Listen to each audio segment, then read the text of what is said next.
Assalamualaikum warahmatullahi wabarakatuh. Semangat terus ya belajar dengan saya, belajar ekonomi, Susi Nopalina di channel Ekonomi Asik. Jangan lupa like, share, and subscribe video ini supaya channel ini lebih berkembang. Masih membahas tentang postur APBN, yang terakhir kita akan mengidentifikasi dengan keseimbangan primer. Lihat, dengan IPK menjelaskan keseimbangan primer. Apa itu keseimbangan primer? Keseimbangan primer adalah selisih dari total pendapatan negara yang dikurangi dengan belanja negara di luar pembayaran bunga utang. Pada video-video sebelumnya, kita sudah membahas tentang pendapatan negara dan belanja negara. Nah, di sini nanti kita akan ada tabel cara perhitungannya. Pembayaran bunga utang kita keluarkan dari belanja negara. Jika total pendapatan negara lebih besar daripada belanja negaranya di luar pembayaran bunga utang, maka keseimbangan primernya itu bersifat positif. Artinya, masih tersedia dana untuk mencukupi membayar bunga utang. Dan sebaliknya, jika pendapatan negara yang telah kita hitung nilainya lebih kecil dari belanja negara di luar pembayaran bunga utang, maka keseimbangan primernya akan bersifat negatif. Artinya apa? Sudah tidak tersedia pendapatan negara kita untuk membayar bunga utang. Untuk menghitung persamaan primer, di sini kita keluarkan dari belanja totalnya dengan belanja bunga utang.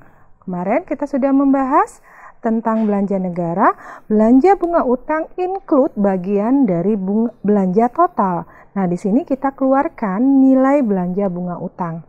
Di rumus keseimbangan primernya adalah pendapatan kita kurangkan dengan belanja total dan dikurangkan lagi dengan belanja bunga utang. Ada contoh postur APBN dalam bentuk yang sederhana.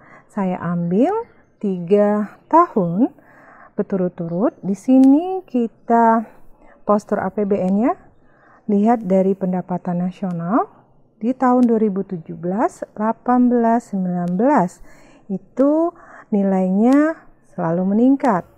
Tapi lihat jumlah belanja negara nilainya lebih besar daripada pendapatan negara dan juga mengalami peningkatan tiap tahun.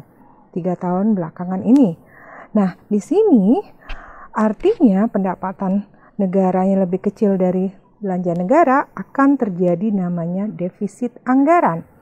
Nah, defisit anggaran itu kita kurangkan belanja negara terhadap pendapatan negaranya, maka terdapat 330,2. Seperti ini juga di tahun 2018 dan 2019. Nah, di sini masih ingat kita semenjak tahun 2000 kita menggunakan sistem I-account. Nah, I-account ini kita menggunakan prinsip anggarannya adalah defisit. Nah, jadi memang defisit atau surplus anggarannya akan tergambar.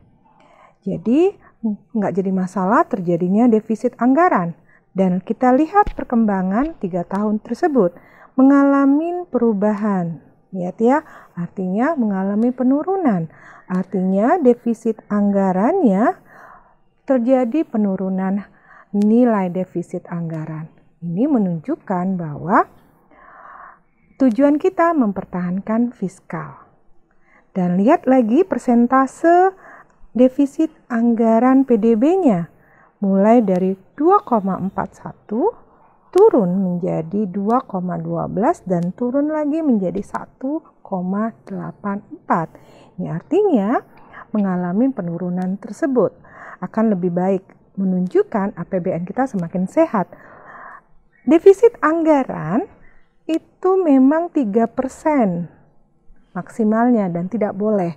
Nah, berarti kita di bawah 3% masih dianggap wajar. Nah, defisit anggaran ini, ingat, akan kita tutupin dengan pembiayaan anggaran. Kita sudah mempelajarin pembiayaan anggaran pada video sebelumnya, ada dari pembiayaan dalam negeri maupun pembiayaan dari luar negeri. Nah, kita tutupin nilai defisit itu dari pembiayaan. Oke. Dan kita lihat pembiayaan juga mengalami berarti peningkat. Adanya penurunan artinya APBN kita mengalami kemajuan. Dan lihat lagi dari keseimbangan primer. Keseimbangan primer itu nilai tahun 2017 109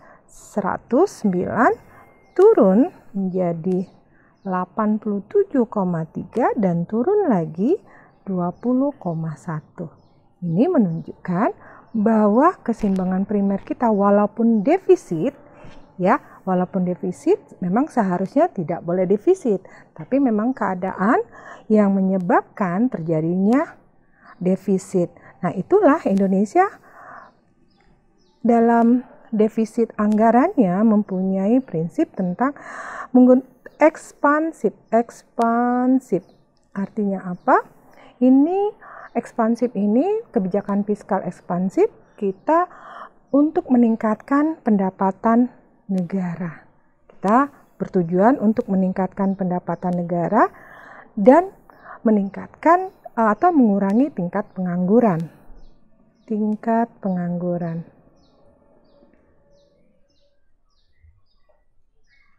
Nah, Indonesia, saya ulangi lagi, menggunakan prinsip defisit anggarannya itu tetap menggunakan ekspansif. Artinya, kita bertujuan untuk meningkatkan pendapatan negara dan mengurangi tingkat pengangguran.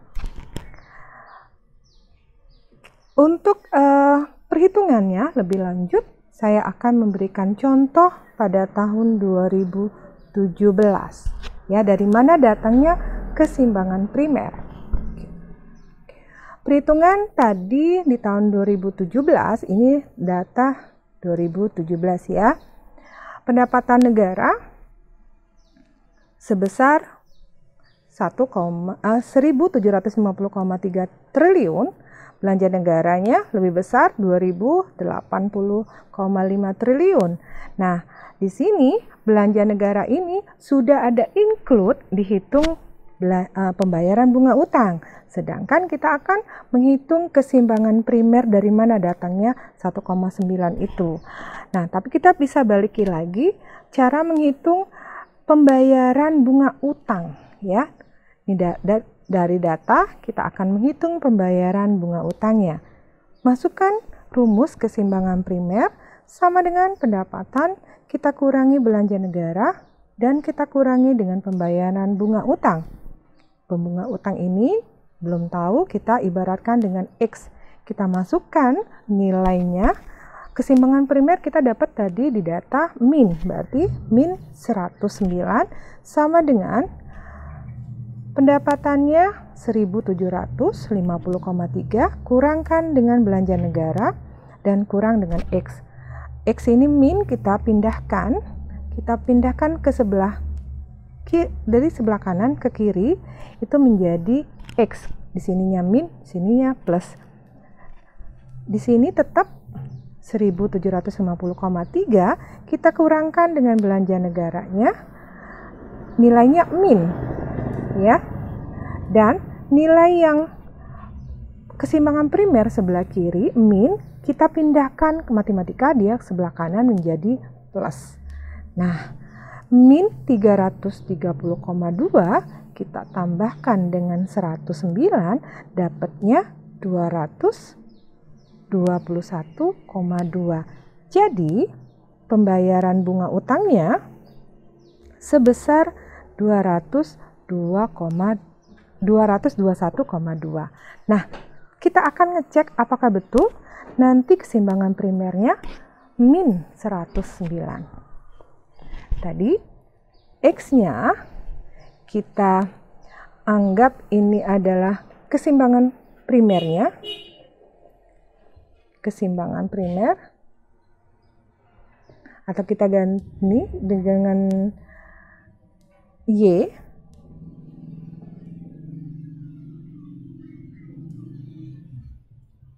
Nah, kita ingin mengetahui keseimbangan primer atau Y sama dengan pendapatan negaranya tadi 1.750,3 kita kurangkan dengan belanja. Nah, ini nilai X yang kita dapat tadi adalah pembayaran bunga utang. Nah, kita keluarkan, kita kurangkan nilainya dapat 1.859,3. Nah, setelah itu kita kurangkan dengan pendapatan. Nilainya itu min. Betul ya? Artinya keseimbangan primernya dapatnya min 109. Setelah kita hitung-hitung tadi, nah sekarang kita buat kesimpulan. Jika keseimbangan primernya lebih kecil dari 0, maka pembayaran bunga utang harus dibayar dari sumber pembiayaan, misalnya dengan menarik utang baru. Nah, jika keseimbangan primernya lebih besar daripada 0, berarti dia positif ya, maka pembayaran sebagian atau seluruh bunga utang bisa dibayar dari pendapatan. Nah, dari yang penjelasan kita dari tabel tadi, artinya ada defisit, berarti kita menutupnya dari penarikan utang baru. Sampai di sini dulu pembahasan kita tentang keseimbangan primer. Semoga ini akan menjadi pengetahuan dasar kita tentang APBN. Semoga bermanfaat. Terima kasih. Jangan lupa ya, subscribe, like, and share. Dah, Assalamualaikum warahmatullahi wabarakatuh. Tetap semangat ya.